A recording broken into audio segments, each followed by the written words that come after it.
Assalamualaikum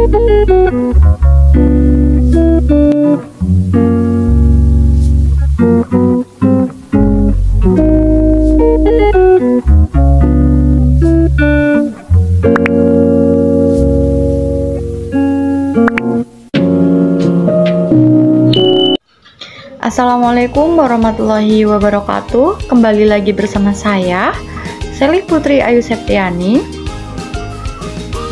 Saya Prodi Pendidikan Guru Madrasah Ibtidaiyah semester 5. Saya kuliah di Institut Agama Islam Negeri Metro atau IAIN Metro. Nah, pada kesempatan kali ini saya akan membahas materi tentang ekosistem. Nah, jadi kata ekosistem sudah tidak asing lagi ya bagi kita. Nah, jadi ekosistem adalah hubungan timbal balik antara makhluk hidup dengan lingkungannya. Ekosistem terbentuk atau tersusun atas yang pertama individu, yang kedua populasi, dan yang terakhir adalah komunitas. Yang pertama individu. Nah, makhluk hidup yang berdiri sendiri, yang secara fisiologis bersifat bebas atau tidak mempunyai hubungan dengan sesamanya.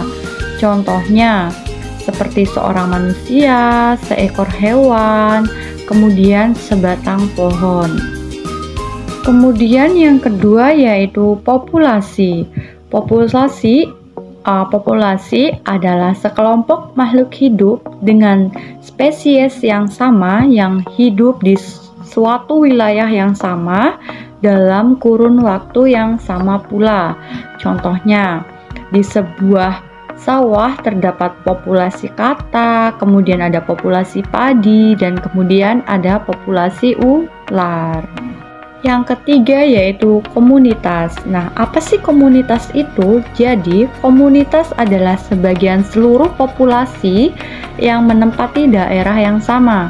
Contohnya, seperti sekelompok semut dan sekelompok cacing tanah. Nah, jadi itu tadi 3 komponen penyusun atau terbentuknya ekosistem. Yang pertama tadi ada individu, yang kedua tadi ada populasi, dan yang ketiga ada komunitas. Kemudian, berdasarkan proses terbentuknya, ekosistem terbagi menjadi 2, yaitu yang pertama, ekosistem alami. Nah, apa sih ekosistem alami ini? Jadi, ekosistem alami ini sudah ada di alam atau jenis ekosistem yang terbentuk dengan sendirinya tanpa campur tangan manusia atau diciptakan oleh Tuhan. Contohnya itu seperti apa? Nah, contohnya itu yaitu laut, kemudian ada sungai, kemudian ada hutan, kemudian ada gunung, dan lain sebagainya. Yang kedua yaitu ada ekosistem buatan. Nah, ekosistem buatan itu apa sih pengertiannya? Jadi, ekosistem buatan itu yang dibuat oleh manusia atau campur tangan dari manusia. Contohnya, itu seperti sawah, kemudian ada kolam, kemudian ada bendungan. Nah, gunanya ini untuk apa sih? Yaitu untuk memenuhi kebutuhan manusia. Nah, selanjutnya yaitu komponen penyusun ekosistem. Ada 2. Yang pertama, komponen biotik. Nah,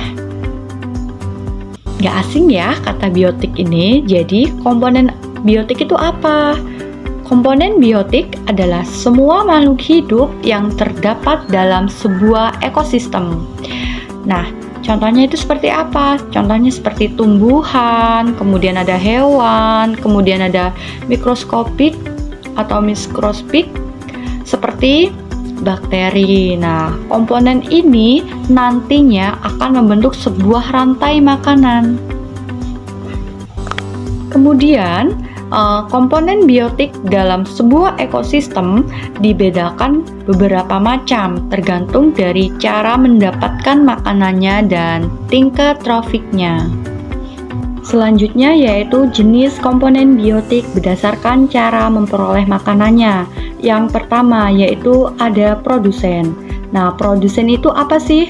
Jadi, produsen itu adalah organisme yang dapat menghasilkan makanannya sendiri melalui fotosintesis. Contohnya, yaitu pada tumbuhan hijau.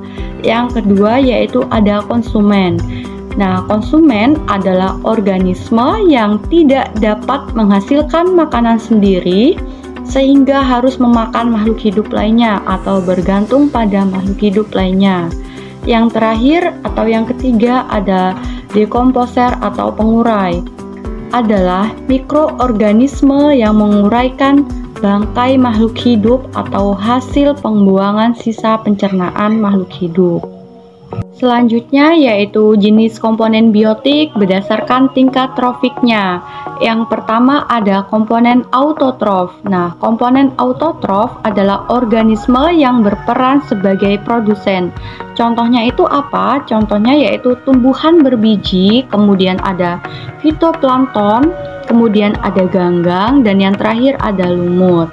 Yang kedua adalah komponen heterotrof. Nah, komponen heterotrof berperan sebagai konsumen karena tidak dapat menghasilkan makanan sendiri atau bergantung pada makhluk hidup lainnya. Nah, komponen heterotrof ini terdiri dari konsumen yang pertama yaitu hewan herbivora dan hewan omnivora.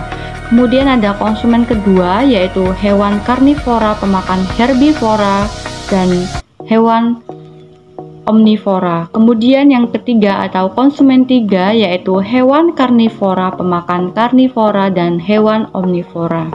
Nah, di awal tadi kan ada dua jenis penyusun ekosistem atau komponen penyusun ekosistem. Yang pertama tadi sudah kita bahas yaitu tentang komponen biotik. Nah, yang kedua ini yaitu komponen abiotik. Nah, apa sih komponen abiotik itu?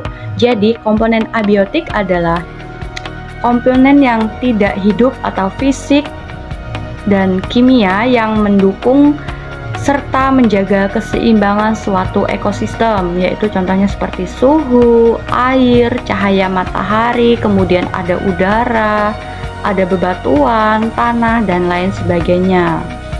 Nah, jadi berdasarkan materi yang sudah saya jelaskan, kesimpulan yang dapat saya tarik yaitu adanya hubungan timbal balik di antara komponen-komponen dalam ekosistem dapat membuat kehidupan bisa berjalan dengan seharusnya. Nah, begitu juga jika ada gangguan-gangguan, maka kehidupan juga akan terganggu. Sekian dari saya akhiri. Wassalamualaikum warahmatullahi wabarakatuh.